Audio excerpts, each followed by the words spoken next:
Welcome to the coming apocalypse. Evangelist and pastor Paul Begley will take you on a journey into the end times prophecy.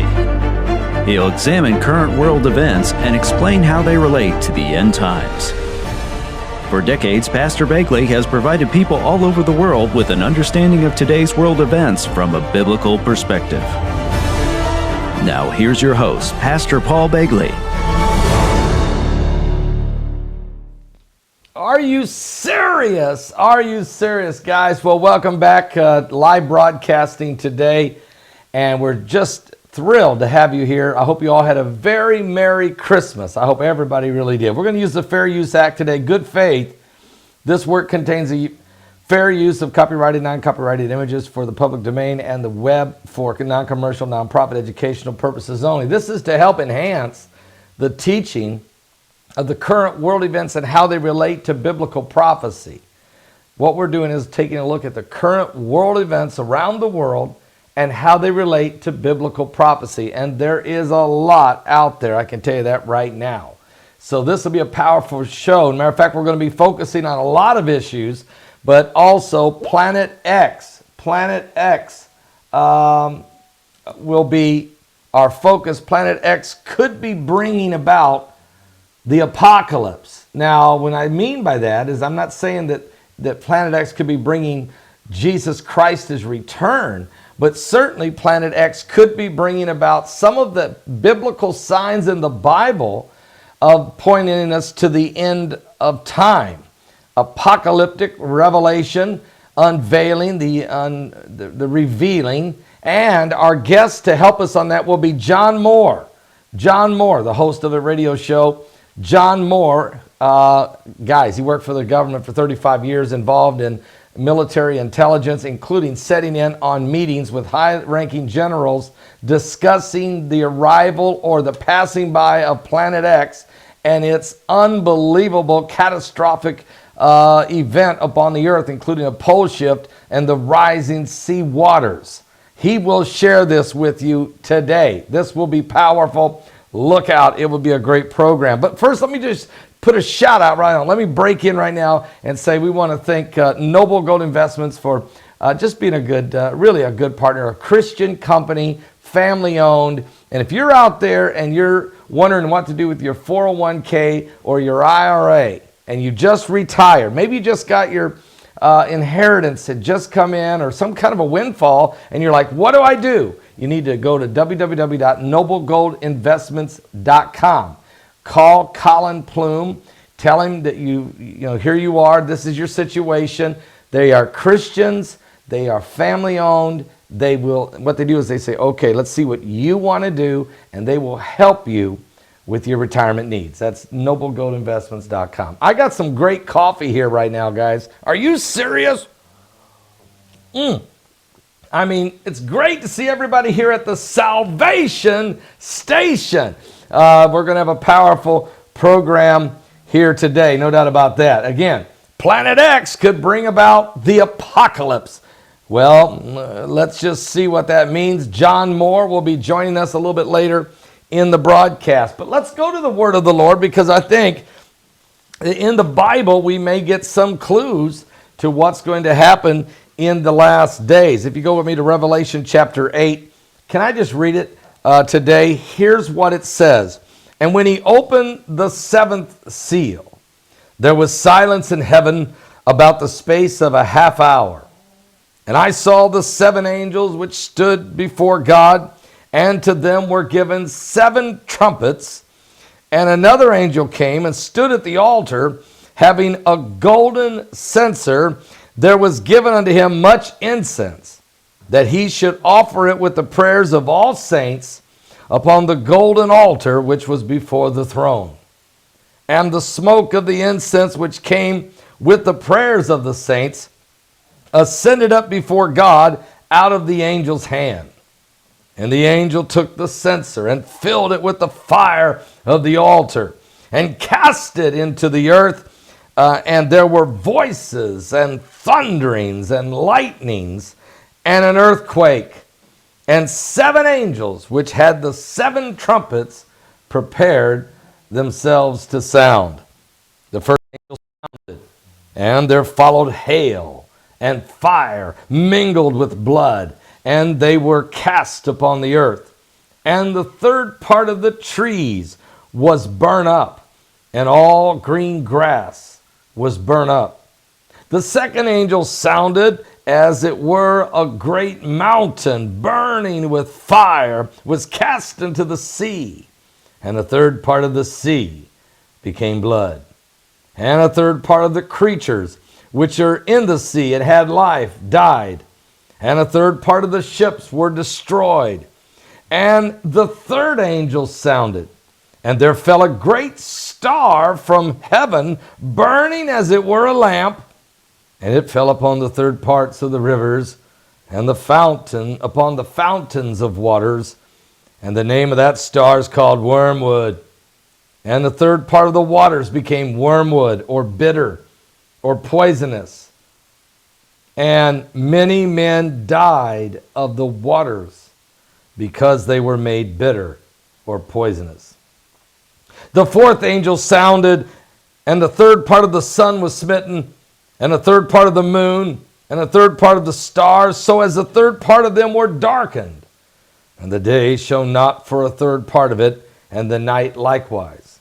And I beheld and heard an angel flying through the midst of the heavens, saying with a loud voice, Woe, woe, woe to the inhabitants of the earth, by reason of other voices of the trumpet of the three angels, which are yet to sound.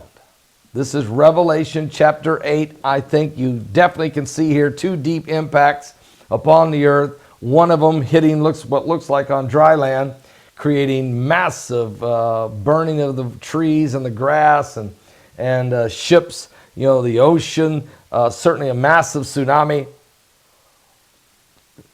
and killing and destroying a third of the ships, killing a third of the creatures in the ocean. But then the second deep impact happens, and that one is called wormwood.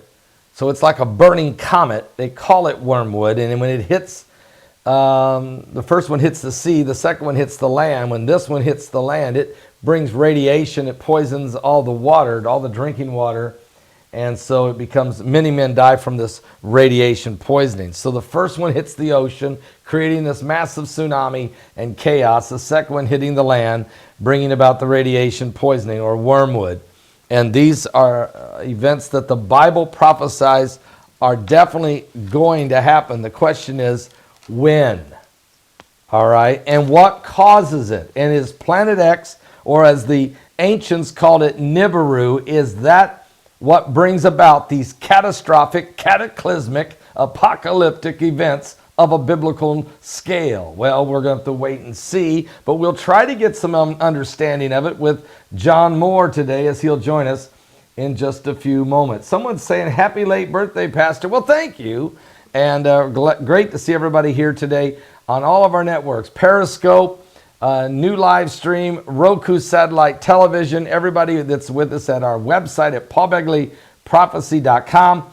Also, all of you that are watching on our backup channel on YouTube, and everybody watching this, listening to it on the direct radio line. There's a new direct radio line access code, and that code is 652-645. Again, the phone number to call would be 605-472-5791.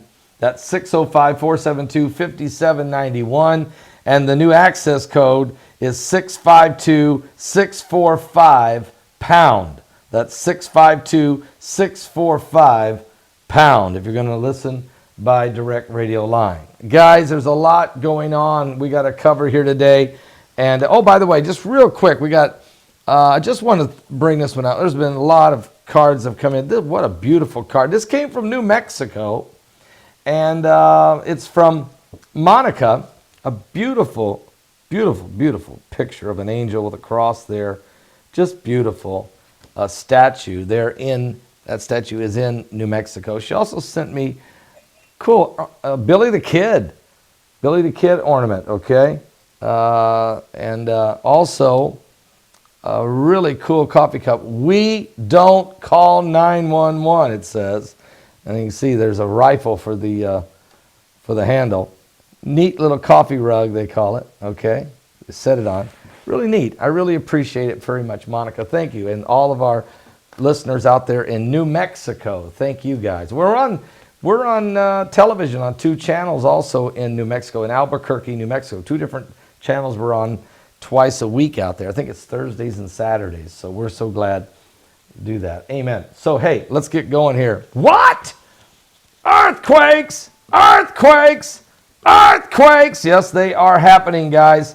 And, man, they're happening. And we had an earthquake today in Sicily. Let me go right now for you and get that map on the earthquakes. But in Sicily, there was a powerful, it was only a 4.8, but it came on the heels of a volcanic eruption. Mount Etna erupted on Christmas Day. There you see Mount Etna, massive eruption on Christmas Day. And the ash and the plume and the fumes really blanketed the little towns and all around Italy there, especially Sicily.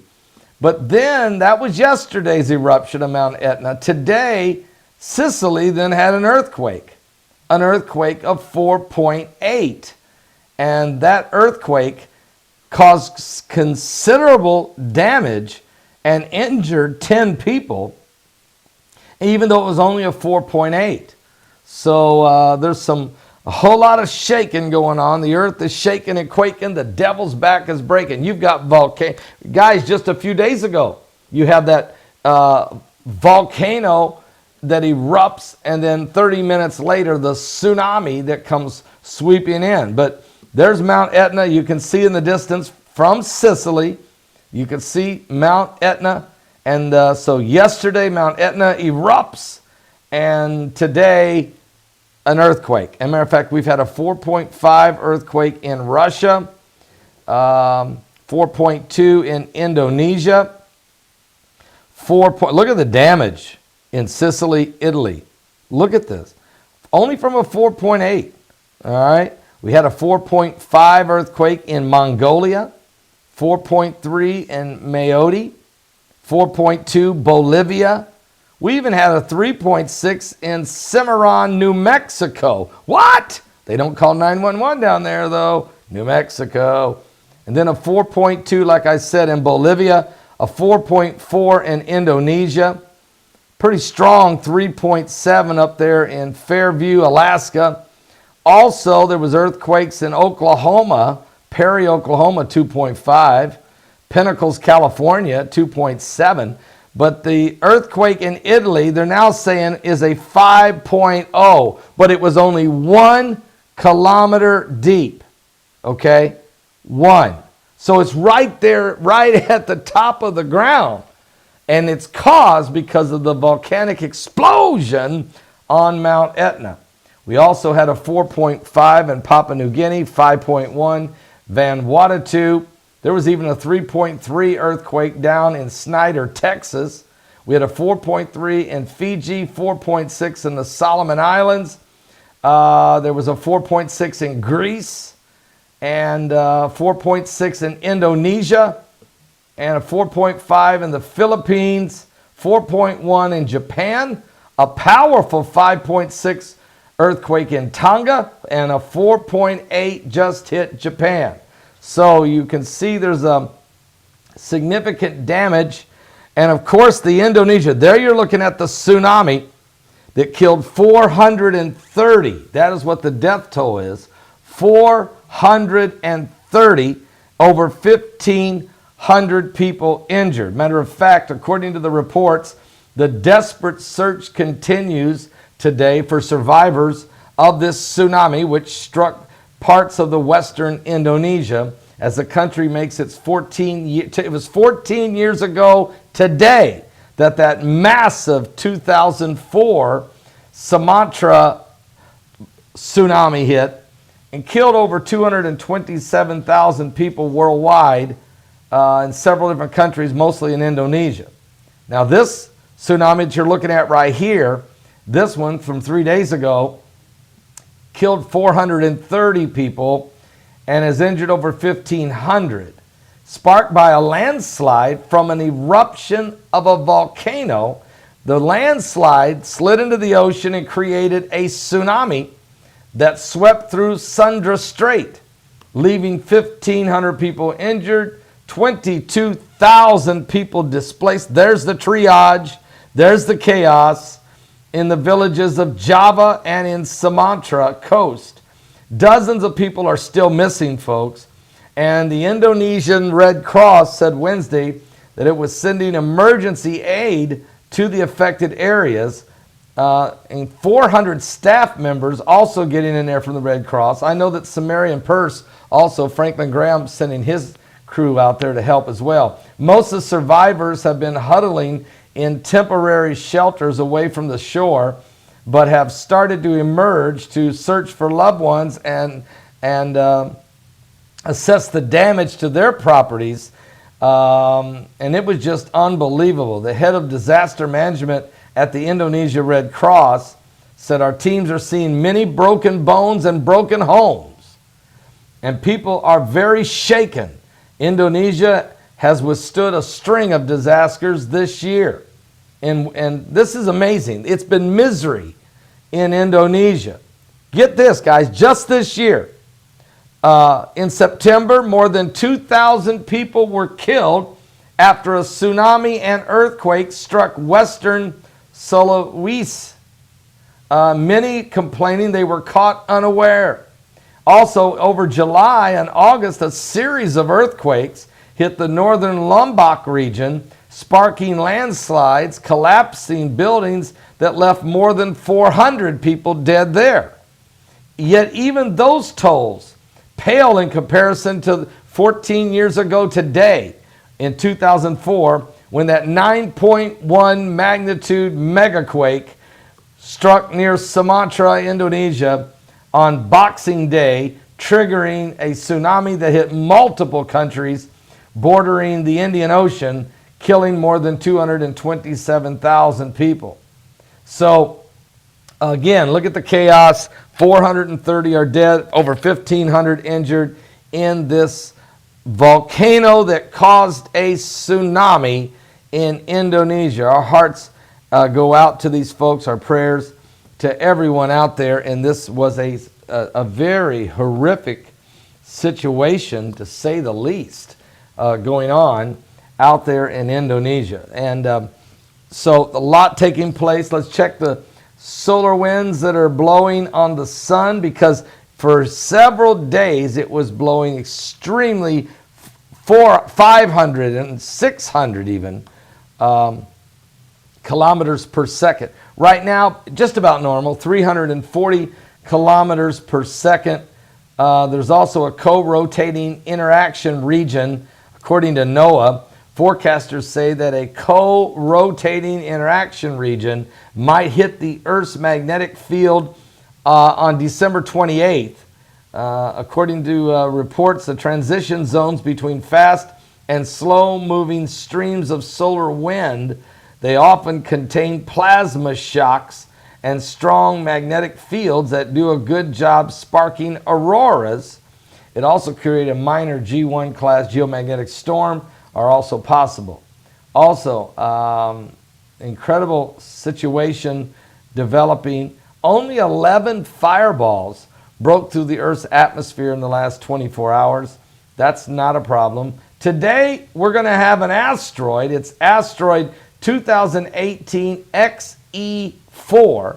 That's 2018 XE4, but it will miss the Earth by 5.4 lunar distance, okay? So that's not a problem. So we're thankful on that. So, you know, continue to watch all of the current events that are taking place. John Moore will be joining us. Don't forget the super blood moon.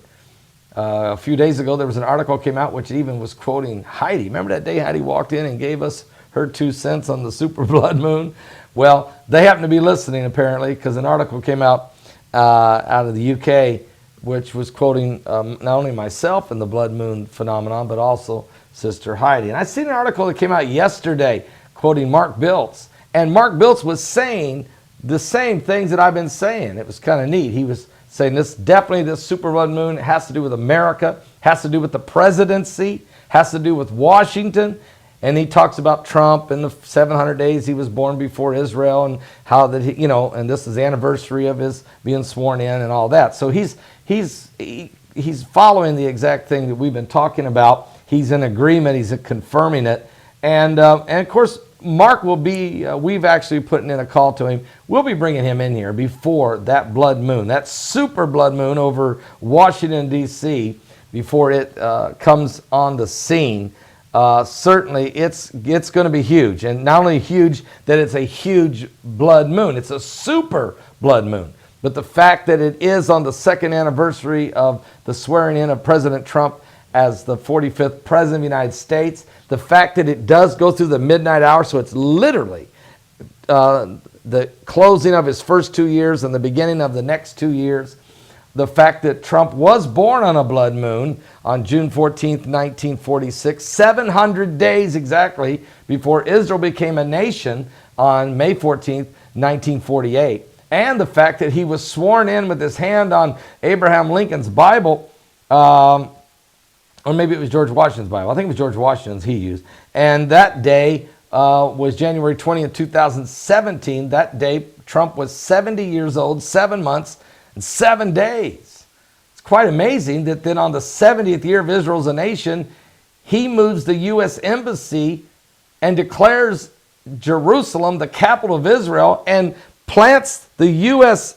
Embassy in Jerusalem and dedicates it on that very day, May 14, 2018, on the 70th anniversary of Israel being a nation. And Israel's being called the fig tree generation. Well, guess what? The day of this super blood moon is also known as the Festival of the Trees. And that's what Sister Heidi was bringing up that they wrote about in the article. And that includes the fig tree. So, I mean, there's so many things that are pointing to this super blood moon. And we know that America is the eagle's wings that's covering Israel in the book of Revelation. So here we go, folks. Everything pointing to this. But is this a harbinger? Is this a sign of difficult times coming to Washington, coming to President Trump? Is it the end of his presidency even? As talk of impeachment, as discussion of we've even heard things like Article 25 being thrown around. Okay, several of his main cabinet members have resigned, and new ones are having to be filled quickly, and especially with his chief of staff John Kelly leaving, and of course the Secretary of Defense Jim Mad Dog Mattis abruptly resigning. And then the president telling him, well, then you can go ahead and go on home. No use waiting till the end of February. And then he turned around and chose his assistant, Patrick Shanahan, to be the acting Secretary of Defense. He also chose Mike Mulvaney to be the acting Chief of Staff. Okay, so there's a lot, and we've already got an acting U.S. Attorney General. And several other cabinet members are being filled by people that are acting, okay? So there's a lot going on right now. And some people believe that this super blood moon, yes, Jerusalem is the capital of Israel, and that was Trump that made that declaration. But this super blood moon, it really looks like it is a harbinger of the Trump presidency. What does it mean? Good, bad, or just a sign of Washington? Is it about the deep state? Is it about the swamp? Is it something coming out of the Mueller investigation? Is it a sign of a threat on our republic, our democracy, our nation? What does it all mean? We're going to be watching closely on January 20th through the midnight hour into January 21st. Matter of fact, I'm going to be talking about that and a whole lot more. Don't miss my New Year's Eve special. It will be live beginning at 8 p.m. Eastern. 8 p.m. Eastern until the midnight hour. This will be a powerful broadcast. You don't want to miss it live on New Year's Eve. I'll be giving you the 19 prophetic points to look for in the coming year of 2019. Let me tell you what else is going on. Again, John Moore is going to join us in a few minutes. We're going to talk about Planet X and could it bring the apocalypse?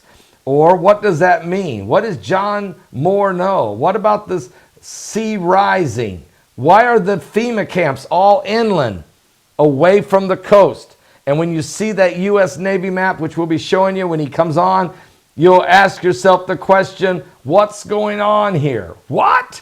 And John Moore is going to tell you that that Navy map is being used by the government. There it is right there. If you look at that, what John Moore is saying, that when Planet X goes by it's on the edges of our solar system, and when it gets close enough and goes by, which it did 3,600 years ago during the plagues of Egypt, and I've been sharing that with you.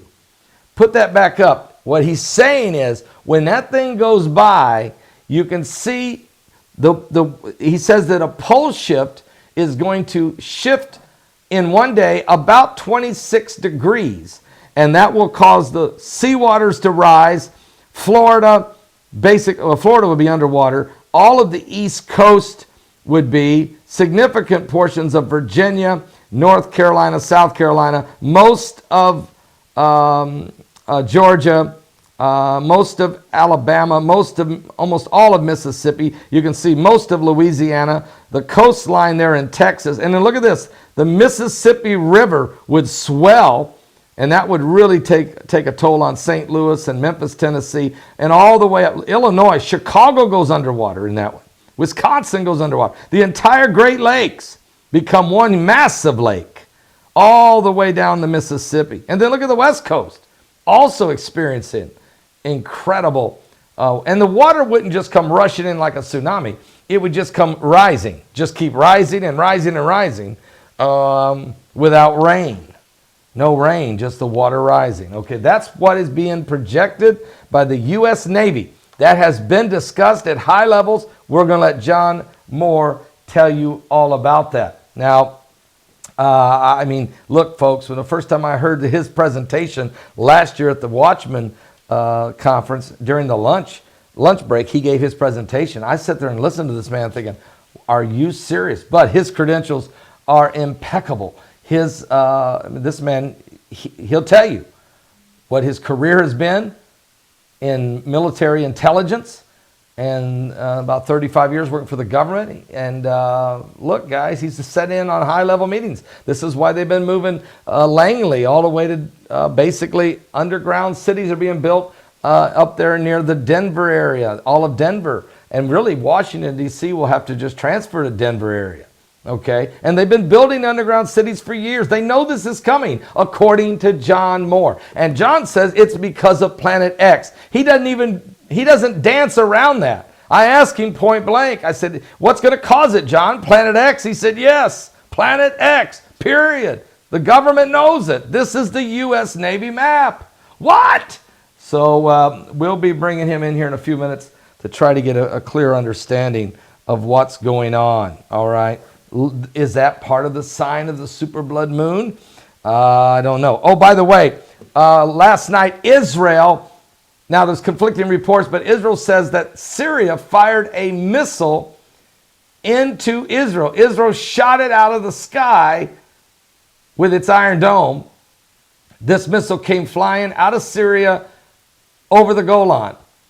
Israel responded by sending in fighter jets, F-16s and F-35 fighter jets. But they didn't fly them in from over the Golan. They brought them in through the airspace of Lebanon like this. And when they did that, there were two commercial airliners in the air. One was going to land in Beirut, Lebanon. The other one was landing in Damascus. And so when Israel's fighter jets come swooping in, then Syria could not shoot at them for fear that their S-300 missile defense system, which are heat-seeking, would not go after the fighter jets, which are stealth, by the way, especially that F-35s.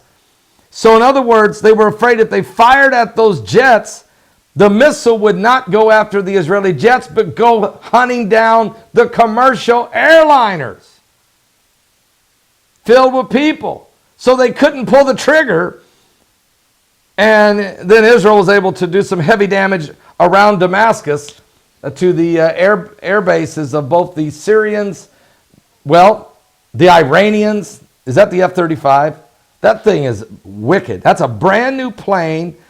The United States has them, and Israel has them. And Israel's the first nation to use these in combat. And they were using them last night. The F-16s were flying in front of the F-35s. The F-35s are being tested out in real combat now. Matter of fact, let me read to you some information here about these. U.S. sources are confirming that Israel used F-16 and fired the Delilah cruise missiles over Syria from Lebanese airspace. And they also used the F-35s that joined in on a second wave. These are stealth fighter jets, extremely fast.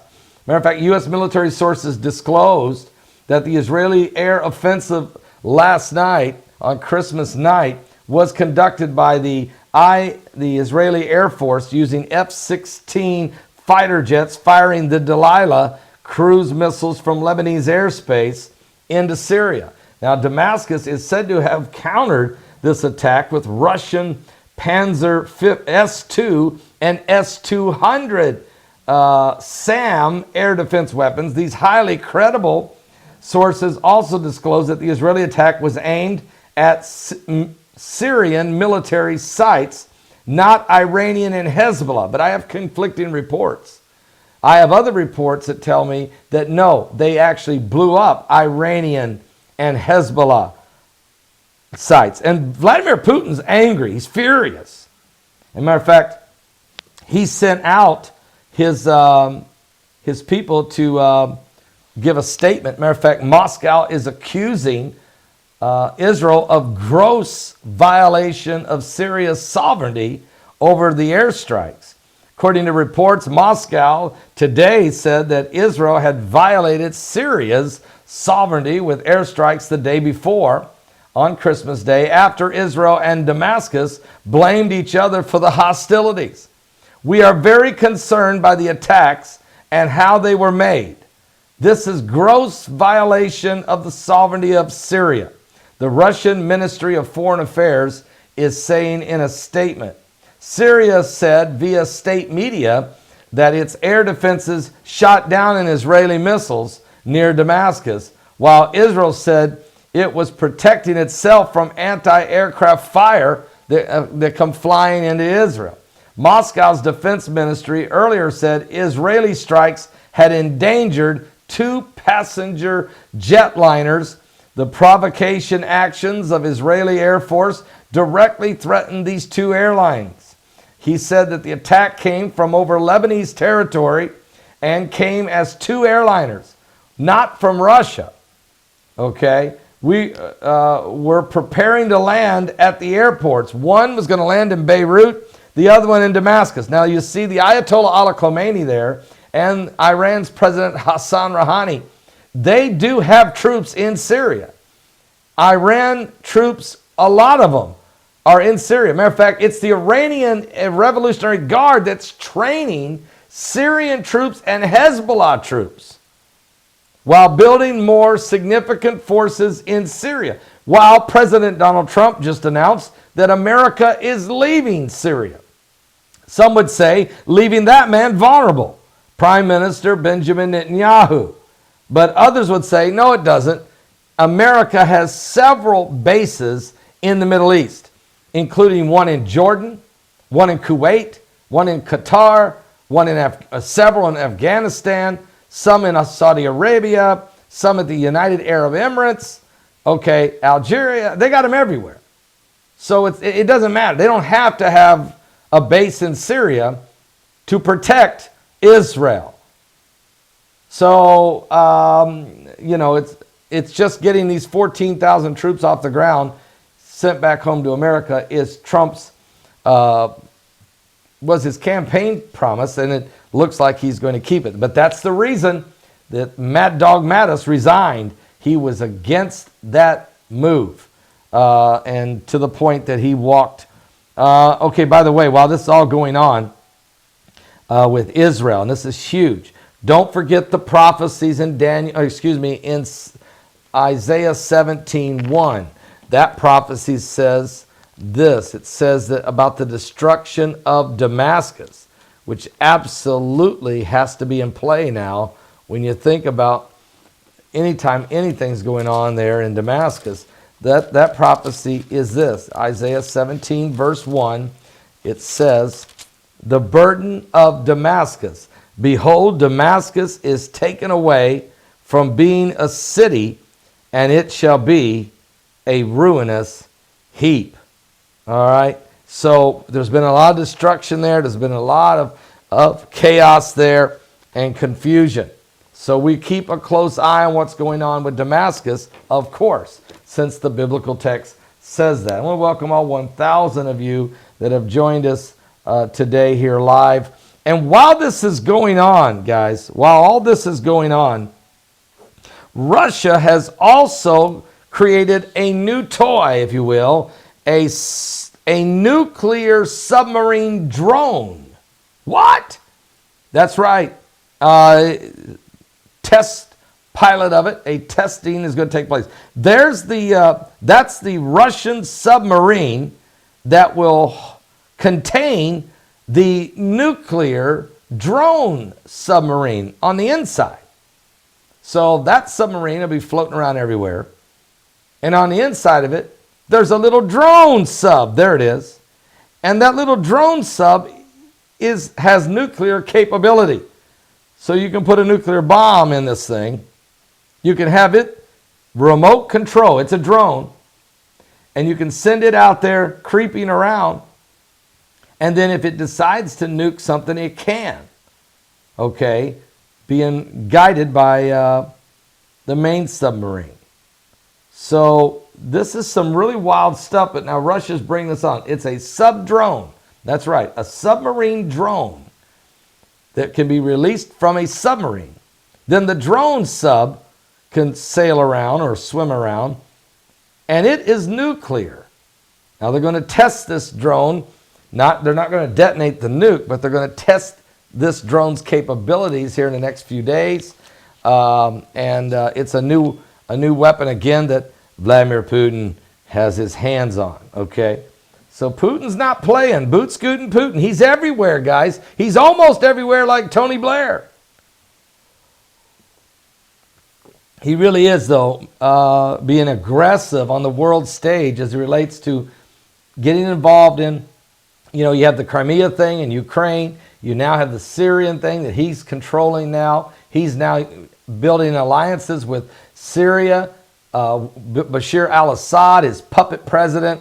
And then, of course, he's striking a deal with Turkey, and they're going to help him with Syria. He's got the Iranians on his, that's right, Team Gog and Magog. There they are. Hassan Rouhani, president of Iran, President Erdogan in the middle there of Turkey, and President Putin of Russia. And that's the three main nations involved in the prophecy of Ezekiel 38 and 39. So again, we have to watch Bible prophecy. So what is this show all about? What do we do every day for the almost 9 years online with over 13,000 videos? We take current world events and look at how they overlay in biblical prophecy. And it's unbelievable how it's literally shaping up. Because 9 years ago, there was no Team Gog getting together. Matter of fact, the Russians and the Turks hate each other. They fought each other for 1,000 years. But did they look like they're fighting now? And guess what? They're in alliance with the Iranians. And guess what the Iranians do? They curse Israel on a daily basis. They talk about the annihilation of Jerusalem, annihilation of Israel, wiping them off the face of the map, which is exactly what the Bible says in Psalms 83. They literally quote it. It's might as well say, give them a King James Version Bible. Let them quote Psalms 83, because they do in their speeches, in their rhetoric, in their mosque. And so while they're doing all these things, Russia sides with them and with Turkey, who was their hated enemies for 1,000 years. They're all in, and then throw in Hezbollah to help out. And oh, by the way, and then Iran supports Hamas that's in Gaza. And next thing you know, there is a formation going on of not only it's Team Gog and Magog, but it's also the other bands with them. So this is what's going on. Nobody talks about this on the mainstream media. Are you serious? They're not even putting these pieces together at all. And this isn't conjecture. This isn't some Paul Begley, some preacher out here running around. I'm telling you what they're doing. It just so happens to be in the Bible. Okay? It just so happens that these are the guys the Bible said would get together. But this is what they're doing. And everyone knows it. As a matter of fact, they're all even saying it. Okay? Matter of fact, the United Nations is blessing it. Do you know what happened last week in Geneva, Switzerland?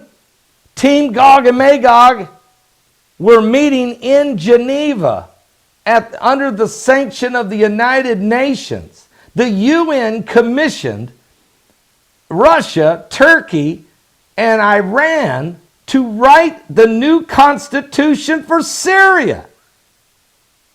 This is a new order, folks. This is not the same international order nor the same world structure after World War II. This is a different order you're looking at.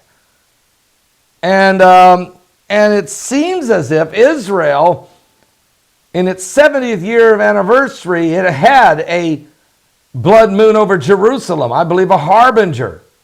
But this super blood moon over Washington certainly is a harbinger of apocalypse, a harbinger warning for the United States of America and the Trump presidency.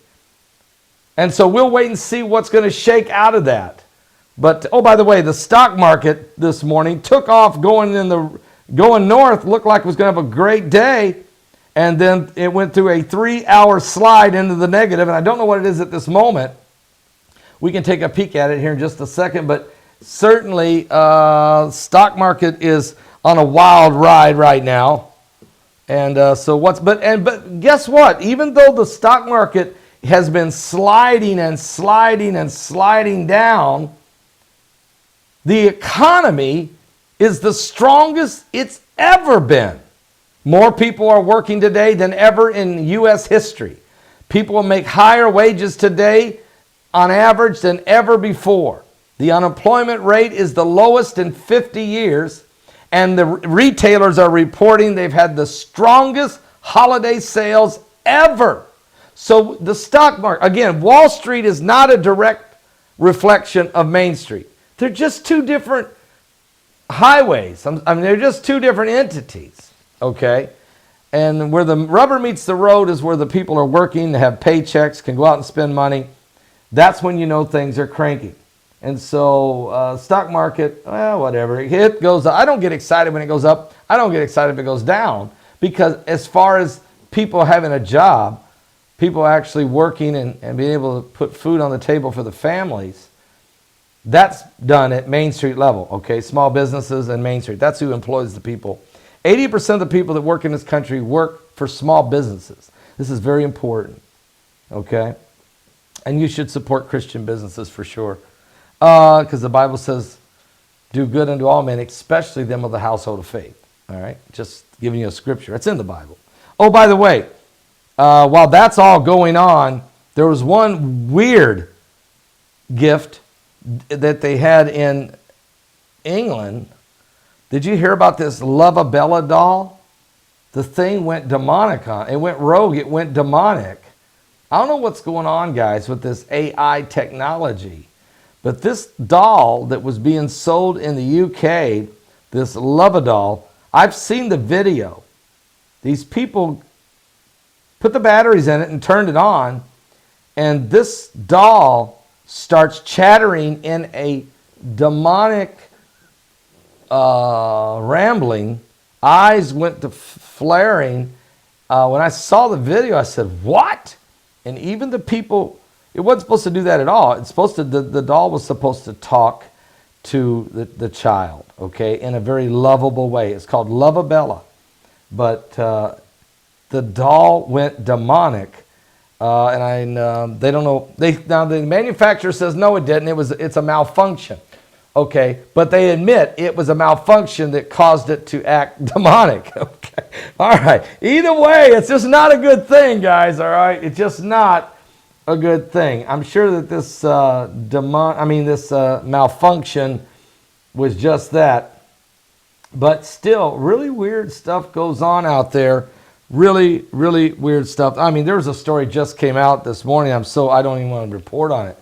So the Santa Claus, the guy who worked as Santa at Walmart, they found his 2 kids buried in his backyard. I mean, you just got that stuff going on. And so you want to talk about something that's demonic. So really sad, guys, what's going on right now. It's really, really sad what's taking place. And so we keep a close eye on what's going on right now around the world. Oh, by the way, there's been a recall on peanut butter, and it's a major recall of peanut butter. I want to make you guys aware of this. It's of organic peanut butter, of almond butter, and there they are. Okay, there's the brands. That's the peanut butter, all on recall. Voluntary recall has been expanded to include those 3 types of organic nut butter that was sold in more than a dozen states. According to the Food and Drug Administration, Inspired Organics LLC issued a recall for all jars of peanut butter, of those 3, and the release expanded on an earlier recall. Now, where are these peanut butter at that's being recalled?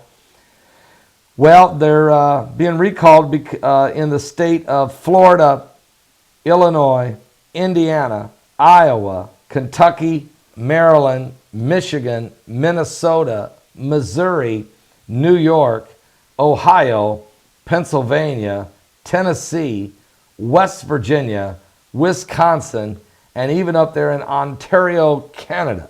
All right? So you just need to be aware of it. It is being pulled off the shelves. It's been contaminated with Listeria contamination. Listeria, okay? Which is really, really bad. All right? So you got that going on. I want you guys to be aware of it. It is another, we try our best to let people know when there's crazy stuff going on like that. You don't need that at all, okay? You don't need that at all. Guys, also the ancient Dead Sea Scrolls. I did a video on this yesterday. Unbelievable. But a hidden secret message was found in this fragment of the Dead Sea Scrolls. When you look at the Dead Sea Scroll right there, it's written in Hebrew, okay? It's written in Hebrew.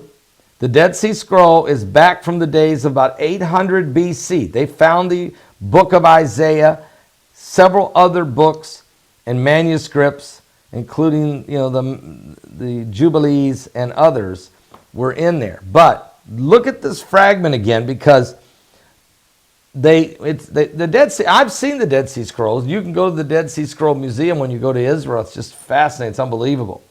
But this fragment of the Dead Sea Scroll, they took an infrared light, and when they looked through the lens of an infrared light, you know what they found? They found hidden secret messages in the parchment paper. So you can't see it from the naked eye. You can just only see the wording that's printed on, written on top. But inside the parchment somehow, there was 3 secret messages. One message is written in Paleo-Hebrew, ancient Hebrew. They're still not sure what that one means. It's written in the original Paleo-Hebrew. Another secret message is from the book of Jubilees, all right? And a third message is in Hebrew, but it quotes Psalms 147, verse 1. And this is what it said. Praise ye the Lord, for it is good to sing praises unto our God. For it is pleasant, and praise is comely.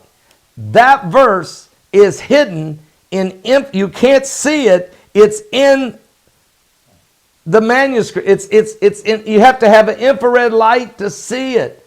So there's like 3 levels of secret messages inside the ancient texts that they found in the Dead Sea Scrolls of 1947. What? So how many layers is God's word? And here's what they want to know. How did it get there? Did man put it there? Or is God's word got several dimensions of levels? I mean, I don't know. That's it. They still don't know. How did it get there? How did it get there? What type of technology could have done that? You can't see it till they put it in infrared light. There it was. Psalms 147:1 is in there. A phrase from the Jubilees, and another phrase that's written in Paleo-Hebrew, which they don't know what that phrase meant. Now, Paleo-Hebrew is the original language of Hebrew or of God. Okay? It's the original language. It's called Paleo-Hebrew. All right? So, what does this mean? And again, are these signs of the last days? You know, the Bible says, heaven and earth shall pass away, but my word abideth forever. I mean, in the word of the Lord, he said, should be written on the tablets of your heart. I've been thinking about that in a while. I mean, my mother had me memorize. When I was 7 years old, I memorized 200 Bible verses in the Bible.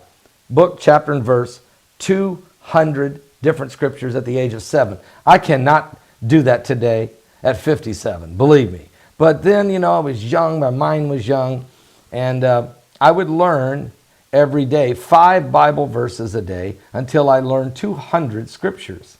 And she said to me when I was a young child, she said, Paul, you need to understand the day is coming when they will take these Bibles away from people.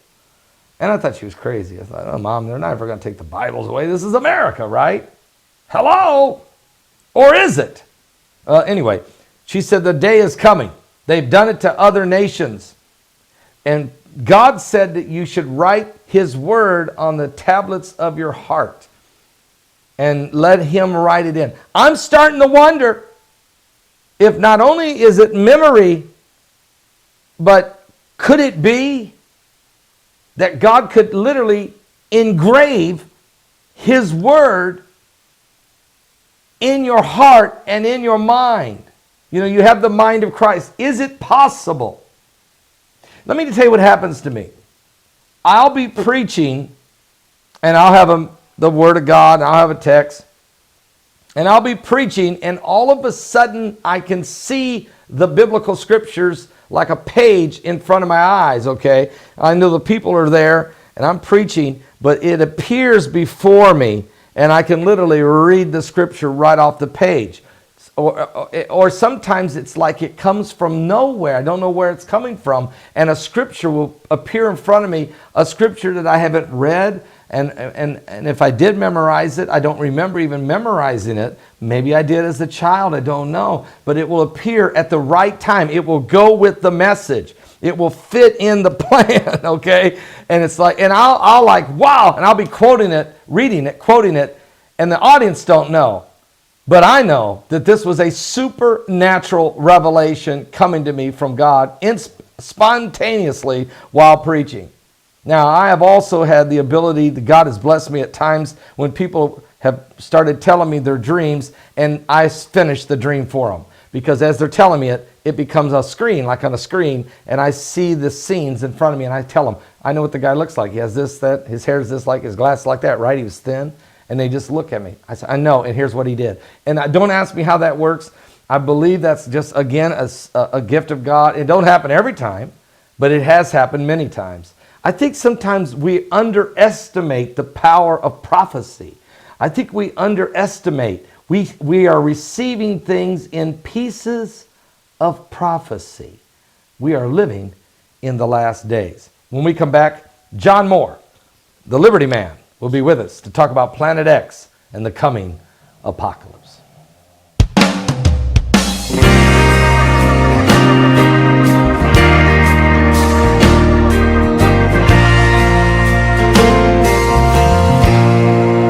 sad and alone.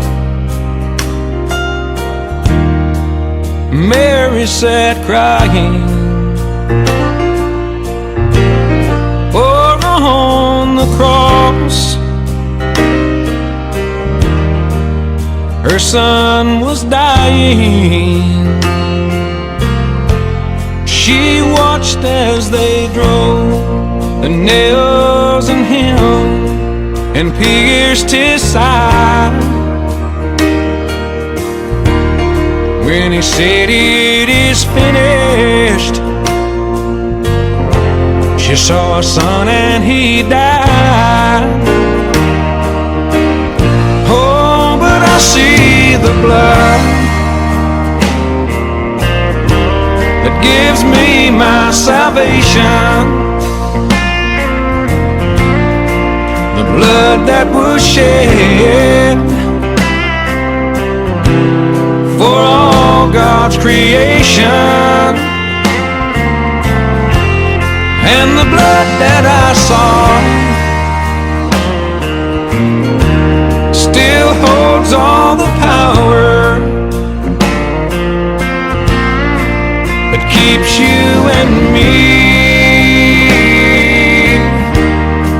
for God's final hour. Sad and alone, see I stand here crying,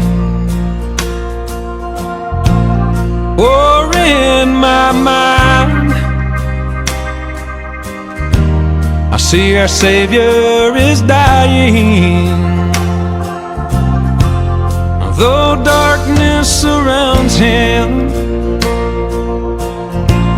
Satan's angels they'd sing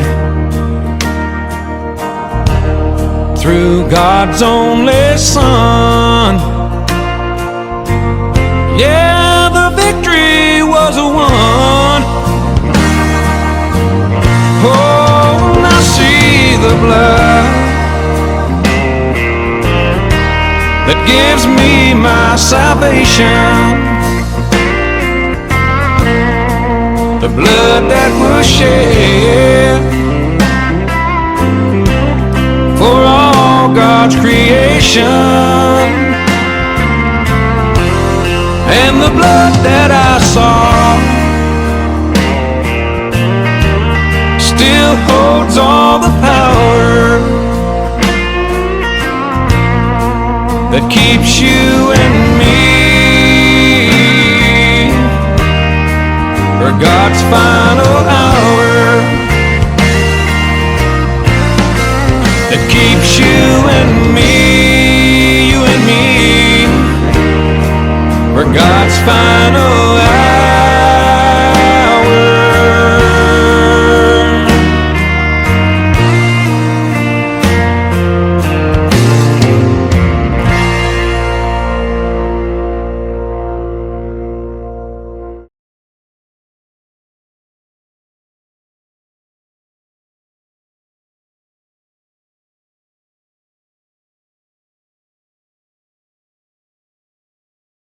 I have a brand new DVD entitled The Total Eclipse of the Sun. I mean, we have these great solar eclipses, the constellations in the heavens of Revelation 12, and many other signs that God gives in the last days. I have this DVD available at my website only. It's a powerful presentation of the coming of Jesus Christ and everything you need to know about his return. Get it now at my website.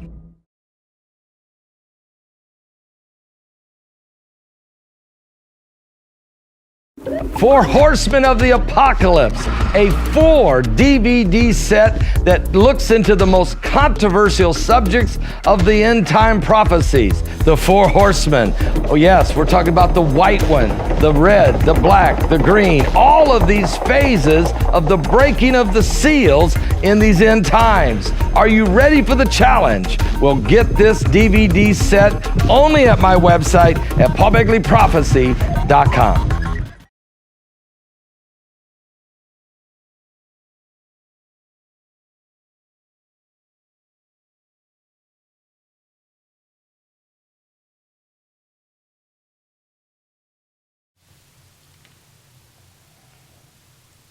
All right, folks, welcome back. Hour number 2. So glad you're with us. We have with us, and it's an honor to have him, the Liberty Man, John Moore.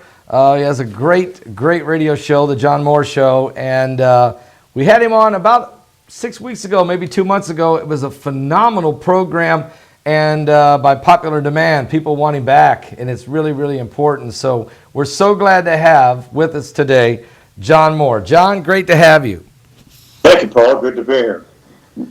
John, wow, you really woke some people up with your appearance on our show last time, and then of course, I think that folks are beginning to realize with the Planet X. I mean, it seems like there's a soft disclosure going on right now, John, because now there's another. I mean, the ancients called it Nibiru. Then we heard it was called Planet X. Then we heard about planet number 9, then the Goblin. Now, far out is another planet. I don't know if they're meaning that's the same thing or not. But is there a soft disclosure slowly taking place for the general public? Paul, for people like you and I that pay attention to so many things, it's hard to separate what we become aware of and what the general public becomes aware of. Now, back around 1979 to 1981, there was mainstream news articles in very popular newspapers, and even the book, the World Book Encyclopedia of Astronomy. Their centerfold was our solar system with a 10th planet coming through it. That kind of media attention is not happening now, and I don't know that it will. So there may be some odd tidbits coming up here and there related to Planet X. What we are seeing, however, is more attention to the bizarre weather that I believe to be a direct cause and effect relationship with the 10th planet. Things like more than 3 feet of rain in Texas in one day. I mean, that'll get your attention. The worst drought in 900 years in Syria, which isn't being connected to anything at all, but that's what's going on, hardly any media attention to it. So there's related topics that are getting more attention. I'm seeing bits and pieces of articles come out on the Gulf Stream slowing down, when in fact it stopped June 12, 2010. I'm seeing an occasional article about the flying insects basically going away. So I'm seeing related topics more than I am actual articles on Planet X. There's a whole subculture of people, Paul, which I'm sure you're aware of, many of your listeners, people who are preoccupied with attempting to see images of the 10th planet. And dozens of photographs posted every day on Facebook and other places of people seeing images that they claim to be the 10th planet, which I don't regard that as such at all. They're usually just lens flares is what they are. So, Paul, I'm not sure if there's a soft cell coming in, a soft exposure, or not. And I think it's in the interest of the powers that be to keep this thing quiet as long as possible, so everybody keeps going to work on Monday morning, paying their mortgages, and being interested in professional sports. That's the goal of the mainstream media, is to make sure that is not disrupted. And I think it will continue that until there's no choice and things become really crazy and they have no choice except to go public with what's going on, Paul. All right, John, you're right about the fact that there is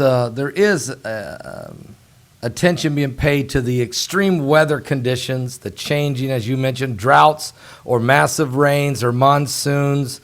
Or here recently, we had another volcano eruption followed by a tsunami in Indonesia. And then yesterday, of course, we had another volcano, Mount Etna, erupts, followed by an earthquake today in Sicily that ends up injuring 10 people and did quite a bit of damage to buildings.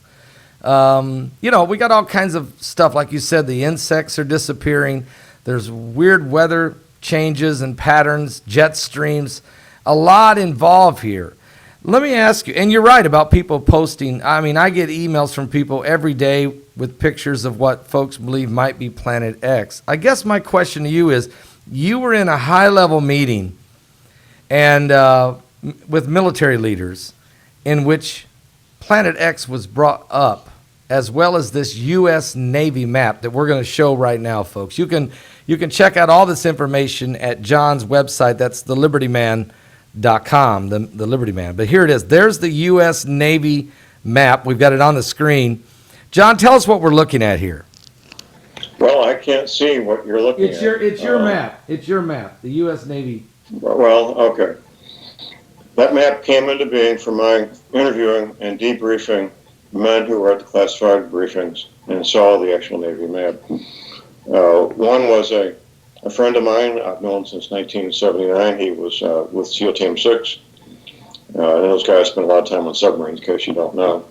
Another gentleman was a intelligence officer with one of the 4 services. He did a 3-year tour of duty with the Navy Submarine Corps. And the third guy was a retired naval submarine officer. All 3 men were at the briefings. All 3 men saw the Navy map, and all 3 men helped me recreate the map that you see there. Now, the first thing people do, Paul, when they see that map is they want to see if Aunt Nellie's home in Florida is going to be underwater, or if Uncle Bill's home in Washington State is going to be underwater. That's important. I understand that on one hand. On the other, that's only a part of the issue. The real issue is what that water is going to do to our country, to our infrastructure. And something I should mention before I forget, Paul, you mentioned Mount Etna. There's a direct, and this has been known by the seismologists and the people who study earthquakes and volcanoes for decades, a direct cause and effect relationship between Mount Etna in Sicily and the New Madrid seismic zone. When Mount Etna goes, the New Madrid seismic zone becomes more active. So that's something to pay attention to, not only for those of us in the Midwest, but the entire country, because of the potential danger posed by the New Madrid seismic zone for all areas north towards Chicago, south towards New Orleans, and the entire eastern part of the country. So that's a very serious matter, and I'm glad you brought it up, Paul. So that map is a fairly accurate depiction of the map that was shown in these classified briefings going back to 1979. I debriefed a man who helped set up one of the first briefings for the Navy in New Orleans in 1979. And so that we're looking at 40 years now. It'll be 2019 here next week. 40 years the Navy's been conducting these briefings for their own people. And they don't tell them anything about Planet X, quite frankly, Paul. They just tell them, gentlemen, this is what's going to happen. The water's going to come out of these basins, of these oceans, flooding all areas worldwide. And when it comes time to retire, you might just want to retire to the Arkansas, Missouri Ozarks, where thousands of these men and women have done so. Moved to the Arkansas, Missouri Ozarks because of the briefings they attended.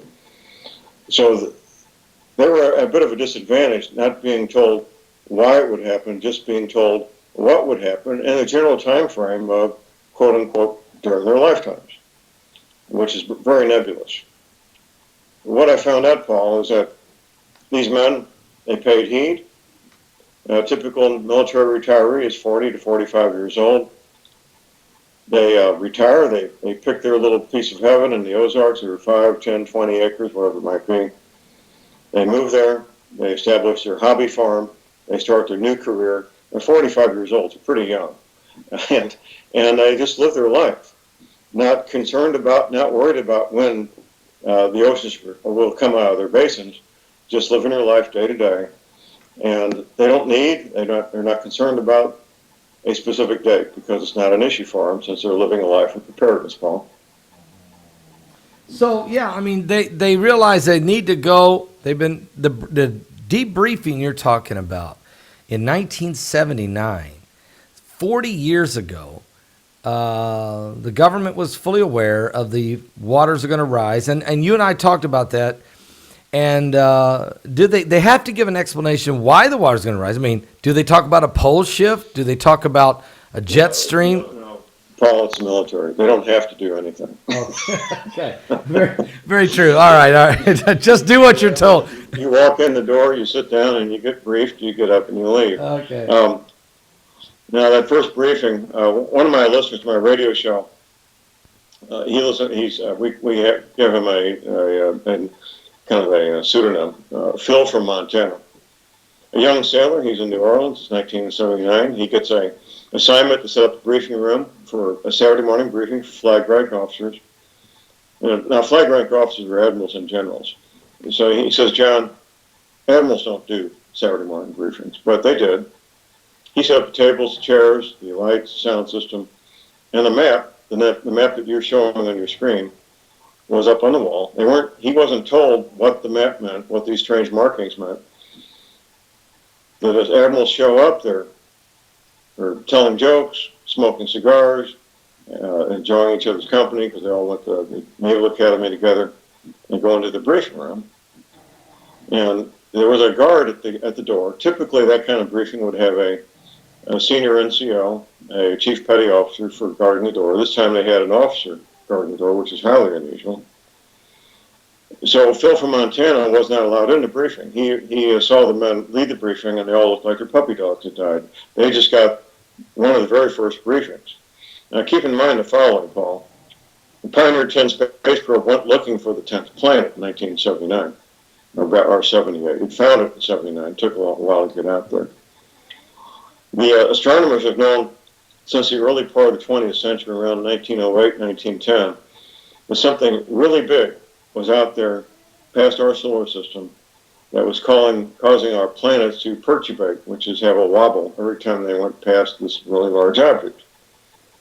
So they knew where to look in that very specific part of space, and they went looking for it, and they found it. And they've been tracking it ever since, Paul. Now wait. Now, John, so they knew it was out there, and then they went looking for it, and they found it. So approximately when do you think they found it, and they're still tracking it? It was 1979. Okay. Now, people that don't know what astronomy really is, they think that astronomers spend their time peering through telescopes and making photographs of stars. They do that, obviously, but most of what astronomy is mathematics. So they do a lot of mathematical calculations. That's what astronomers do. And they found it in 1979, and they've been tracking it ever since. NASA's public persona is to entertain grade school kids with science. That's the public perception of NASA, and maybe come up with really clever things like Tang and space pens and things like that really don't amount to very much. But there's another very serious part of NASA, and that's to look for things that can hurt us. And Planet X can certainly hurt us. And every 3,600 years, it does hurt us, and it smashes whatever civilization happens to be in existence, smashes that civilization down into the mud, start all over again, which has happened multiple times. And the evidence of that is very clear and convincing, that about every 3,600 years, all the major civilizations on this planet come to a screeching halt, and new ones take their place from the remnants of what was before. And that's not debatable. That evidence is clear and convincing through mainstream archaeology. They just don't explain why these things happen. They just give the details. Oh, this civilization collapsed and this one began. Look at the civilization in Rome, for example. It popped up out of nowhere. A complete flourishing civilization with nothing preceding it. I just use that as one example. So the evidence is all around us, Paul. Clear and convincing. You know, you bring up the fact that every 3,600 years, civilizations just end. It's very true. I've been reading some of the information that was left behind by the Mayans, sacred texts that they left, also the Hopis, also even during the plagues of Egypt. All of this, if you go look at each one of their writings, they all talk about major, massive things that took place, cataclysmic things happened during the same time as the plagues of Egypt, that apparently God was using the planet X as a way to bring this all about. And like you said, some of these civilizations, we can't find them anymore, but we found some of the writings, and whatever remnant was left created new ones, new societies. So here we go again. It's coming up on that 3,600 year mark again, John. I don't know exactly when, but apparently we're tracking it. We know it's out there, and it's not a conspiracy theory. I mean, they keep saying that. That's to keep everybody quiet, keep everybody calm down, keep everybody working and going to the ball games. But in reality, we're on a collision course. Not that we're going to get hit by Planet X, but we're going to get hit with something. I mean, when I look at Revelation, it talks about at least 2 deep impacts in the 8th chapter of the book of Revelation. I read it to start the program today. And something causes that to happen. I don't know if Planet X shaking the whole universe loose, but I mean, there's going to be a pole shift. And can you tell us what causes a pole shift and what will happen when that happens? Okay, well, first of all, let's explain what a pole shift is, and let's begin from the beginning. First of all, there's 2 north poles. There's magnetic north, which is where your compass points to, and there's true north, which is the point where the planet revolves around true north. And magnetic north has been moving away from true north for, well, about 3,600 years toward Siberia. The numbers on the runways at the airports, those numbers represent the magnetic compass direction of that runway. So runway 22 is 22 degrees from magnetic north. Runway 180 would be 180 degrees away from true north, just as a couple of examples. Every few years, depending on where they are, the runways have to have the numbers repainted because magnetic north has moved far enough away that they want to make sure the pilots have a safe landing situation with those runways being properly marked with the correct magnetic compass heading. In fact, when that happened in Tampa, this was maybe 10 or 12 years ago, I got all these calls from frantic calls from my listeners. John, to see what happened. And it's not a big deal. This is routine. That particular matter happened to be published in the mainstream media. But these runways are being repainted all the time. So the pole shift is when true north catches up with magnetic north. This has happened many times in the past. It's hard science. It's not somebody's fantasy. Scientists can measure where true north, where magnetic north has been over the centuries by inspecting the volcanic rock that has turned hard after it cools down. The magnetic particles in the liquid rock, the molten rock, line up with magnetic north at that point in time, and it cools down. They remain aligned with magnetic north where it happens to be, whether it's Wednesday the 26th of December 2018 or Wednesday December 26th year 1000. And they're going to be in different places, especially if you're centuries apart.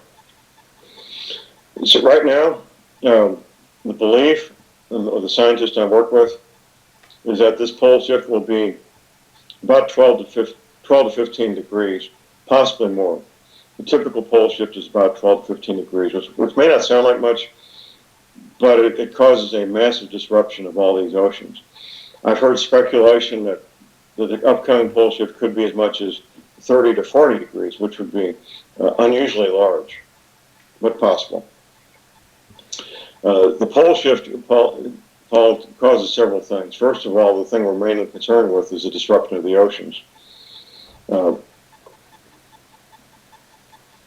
Sea levels measured at Cornwall, England, which is very far north, almost as close to your North Pole as Moscow is.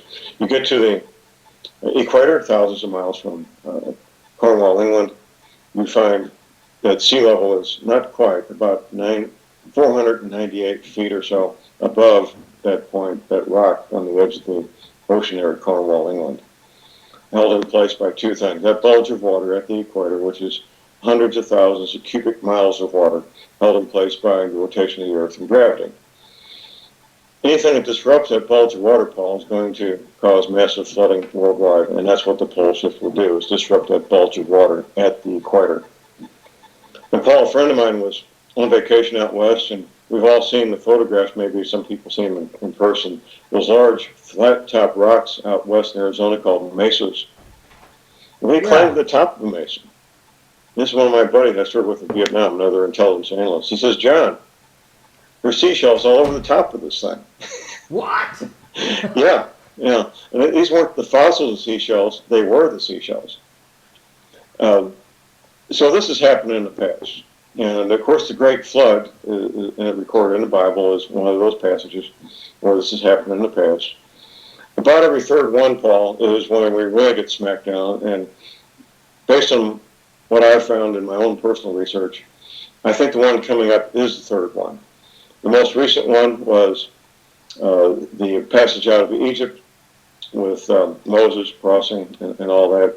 That was about 3,600 years ago. Yeah. And then before that was the Great Flood. Yep. And the one before that was when human beings were doing fun things like splitting the atom and blowing up atomic weapons. And the evidence of that's all over the planet also. It had the ability to, probably for interstellar flight, I don't know, but they could at least fly. So our ancestors had very sophisticated technology 12,000 years ago. In fact, Pepsi Cola did a commercial. It'll be, I think, 4 years ago this month, or 4 years ago last month, about the Black Knight satellite, which is ancient human technology. They made it look like some kind of new age, we're all friends across the universe kind of thing. It was really a strange video, multi-million-dollar production I did. But I've known about the Black Knight satellite for basically 30 years. Hardly anybody knew about it before Pepsi Cola, that commercial production. Very strange, by the way. If you haven't seen it, it's on YouTube. It's worth the 3 minutes it takes to watch it. So, John, I mean, so that people will know, this is John Moore, folks, from John Moore Show. Also, you can go to his website, thelibertyman.com. That's libertyman.com, and check out all of his information that he has there. Wait for about 2 days. It's under construction right now. Okay. It's being redone. Let's put some evidence out there for people. All right. This would be called secondary evidence. Now, I'm going to ask everybody out there who had high school science if they got a job to work with really fun stuff like, say, foot and mouth disease and anthrax, and you're going to build a facility to do that. And I'll ask you, Paul, if you're going to build a facility to work with things like foot and mouth disease and anthrax, would it be smart to buy a 300 or 400 acre island, maybe 100 miles off the coast from Connecticut? Would that be a smart thing to do? Well, as far away from the population as possible, I would think. Yeah, I mean, well, that's what they did. Okay. Around the end of World War II, Plum, like the fruit, yeah. Plum, Plum, Plum Island. Yep. So they built this facility there, and you can, thanks to Google Earth, you can see the beautiful aerial photographs. It looks like a 300 or 400 acre golf course with about 5 or 6 buildings on it. And they've been doing that ever since, at least up until fairly recently when they shut it down. The press release said they were closing it because, quote unquote, we've ran out of space on Plum Island. Well, they clearly have not run out of space. And by the way, Plum Island is for sale if you want to buy it. So where do they move it to? The worst possible place you can think of, the middle and most productive, most valuable agricultural real estate on the planet, Manhattan, Kansas. Manhattan, Kansas. That's where they moved it to. Yeah. Why? The facility to work on things like anthrax and foot and mouth disease and other things that will kill animals and kill people. That's what they do. So that's just one example. Another press release that can be located is, there's 2 press releases from the CIA. The first one was they were announcing moving all their operations, for I believe overseas operations, from Langley, Virginia to Denver because they wanted to break up the good old boy network that's been in place for so many decades, which even their own people were laughing at that. Then they updated the press release to say, quote unquote, for operational reasons, which is very nebulous. Now, why would you move thousands of your employees from Langley, Virginia to Denver if you didn't have to, unless there was not an extremely compelling reason? Think about this, Paul. Let's take some even numbers. Let's say 5,000. So you've got 5,000 men and women. They each have their own little 10 by 10 foot cubicle. with a computer in it and telephone and all this. Parking spaces, they have homes with wives, children, pets, furniture. To move one person, you have to duplicate that in Denver. The cubicle, the computer, the telephone, the parking space, the home with the furniture, and the wife and the kids and the dog. Imagine doing that with 5,000 people. Everything has to be duplicated in Denver. Okay, folks, hang on a second. I think we just lost John. Of course, he's getting into some sensitive information for sure. So hang on. Let's see if we can get him back. All right. Yeah, John's right. I mean, why? You know how much it would cost to move everybody in the intelligence community from Langley? Wow, this is froze up. So hang on, folks. Here we go. Here we go, John. Where did you go, John?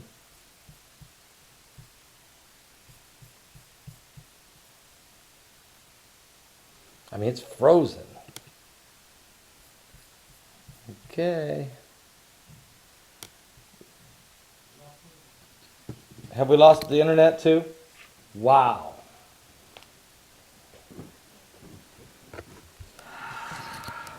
Wow. Took us down.